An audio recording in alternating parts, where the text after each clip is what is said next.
मंत्री जयकुमार गोरे यांनी पालकमंत्री शंभूराज देसाई यांच्या विरोधात केलेल्या टीकेनंतर पालकमंत्री शंभूराज देसाई यांचा एकेरी उल्लेख करत त्यांना मालकमंत्री असा टोला गणेश नाईकांनी लगावलाय। गणेश नाईक यांनी देसाई यांच्या पाटण तालुक्यात सभा घेऊन त्यांच्यावर टीका केली आहे।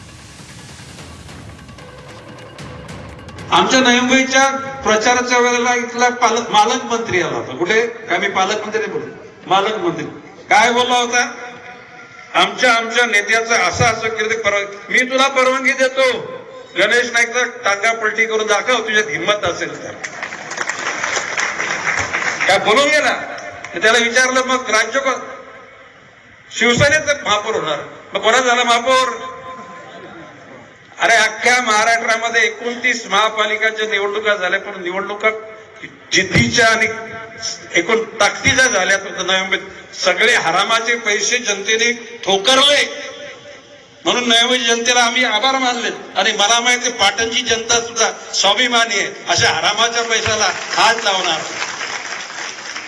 आता तो 5 वर्ष मालकमंत्री, 5 वर्ष दारू खात्याचा मंत्री होता, मी 10 वर्ष होतो। किती म्हणजे सिनियर मी आहे ना, पण आम्ही कोणाची चपटी बाटली पण घेतली नाही।